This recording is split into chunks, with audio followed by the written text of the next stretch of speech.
Salut à tous, j'espère que vous allez super bien. Donc aujourd'hui je vais vous proposer 3 tutos hyper tendance sur le thème de la mode. Donc ce sont des vidéos que je n'ai pas souvent fait mais que j'adore réaliser. Donc pour cela je me suis inspirée de toutes les tendances qu'on peut voir dans les magasins et surtout sur Instagram.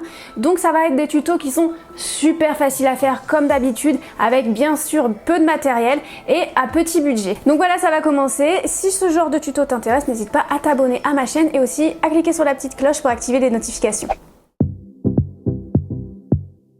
On va commencer par ce pull oversize loose qui est très tendance en ce moment, donc on en voit un peu partout. Pour cela, je vous propose de prendre un pull qui traîne chez vous, que vous n'utilisez plus, qui est surtaillé. Moi, je l'ai pris par exemple en L. Et le petit plus de celui-ci, c'est qu'il a un élastique qui se resserre au niveau du poignet. Donc je vais m'en servir et découper le surplus de tissu qui se trouve à côté de l'élastique. Et pour éviter que les fils s'en aillent, je vais faire une couture en zigzag. Vous pouvez bien sûr, si vous n'avez pas de machine, le faire à la main si vous êtes doué en couture. Et voici le résultat pour les deux manches, donc vous voyez ce que ça donne, et bah oui, je suis très contente du résultat.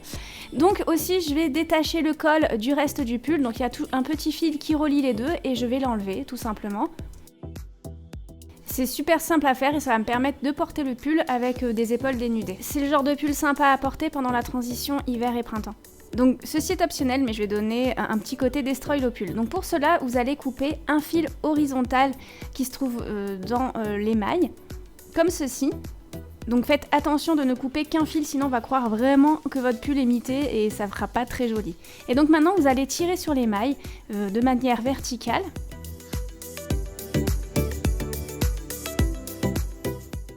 Puis vous tirez vers le haut l'émail du bas. Une fois que c'est terminé et que vous avez le rendu que vous souhaitez, avec les deux fils, vous allez faire un nœud, tout simplement. Donc c'est pour ça qu'il faut bien faire cette manipulation à l'intérieur du pull, c'est-à-dire qu'il faut qu'il soit à l'envers. J'ai oublié de vous le signaler, mais c'est très important. Et donc voici à quoi ressemble l'effet décousu de plus près.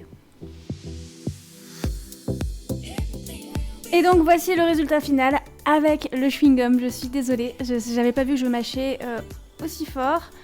Et donc on va passer au tuto suivant.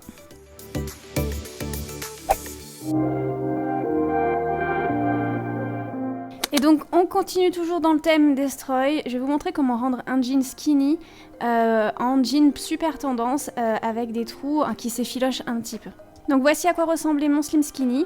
Et donc je vais prendre mon jean et je vais faire une grande entaille au niveau de la cuisse. Et maintenant il faut tirer sur les petits fils qui se trouvent de chaque côté, donc c'est pas plus simple que ça, il faut juste s'armer de patience parce que c'est un peu long. Vous pouvez vous aider d'une petite aiguille fine. J'ai décidé de faire d'autres entailles juste en dessous.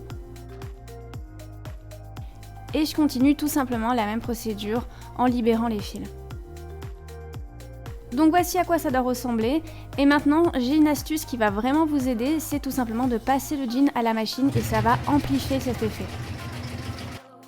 Et voici ce que cela donne une fois qu'on a passé le tout en machine. Et pour équilibrer un petit peu le style, je trouvais que c'était plus joli de faire une autre entaille au niveau du genou sur l'autre jambe. Donc maintenant on va passer aux chaussures.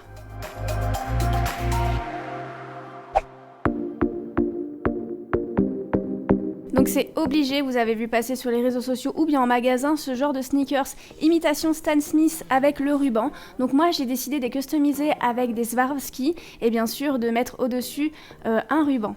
À la base je suis pas une grande fan de ce style là, mais je me suis convaincue toute seule, j'adore le rendu.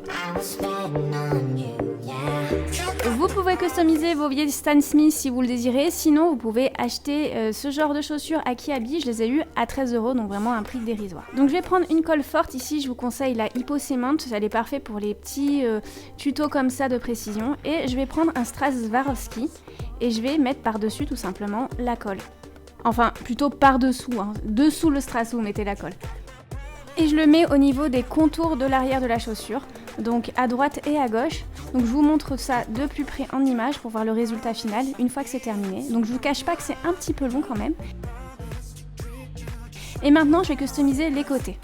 Je commence par le côté qui se trouve à l'intérieur de la chaussure. Je vais utiliser une autre méthode pour vous montrer qu'on peut faire avec plusieurs outils, donc je sais pas si vous en avez chez vous, mais j'utilise un outil Hotfix avec des strass Hotfix aussi, qui ont déjà de la colle dessous.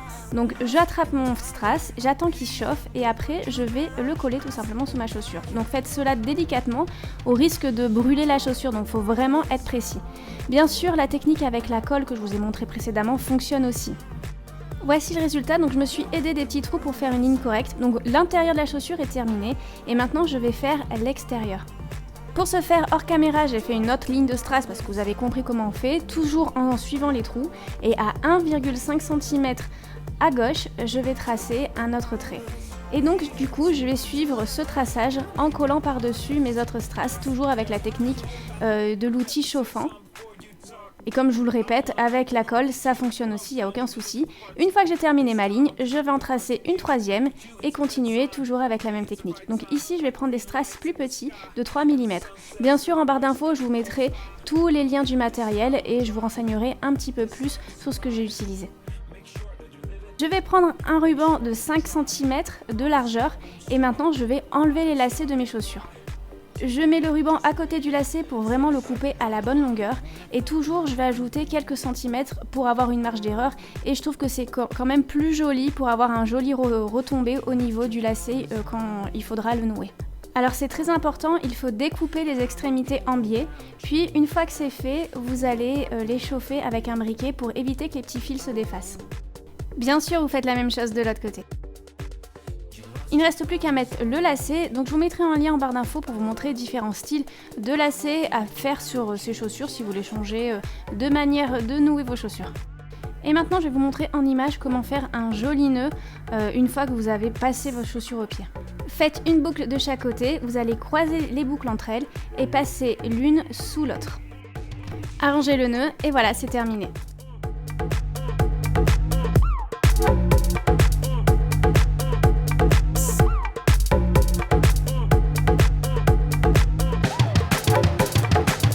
Donc voilà, c'est terminé, n'hésite pas à mettre un pouce vers le haut si ça t'a plu, comme ça je ferai d'autres vidéos de ce style. N'hésite pas en commentaire à me dire laquelle des créations tu as préféré, les chaussures, le pull ou bien le pantalon. Tu peux me rejoindre sur les réseaux sociaux qui s'affichent ici et qui sont présents en barre d'infos et bien sûr à t'abonner à ma chaîne. Voilà, bisous, ciao ciao.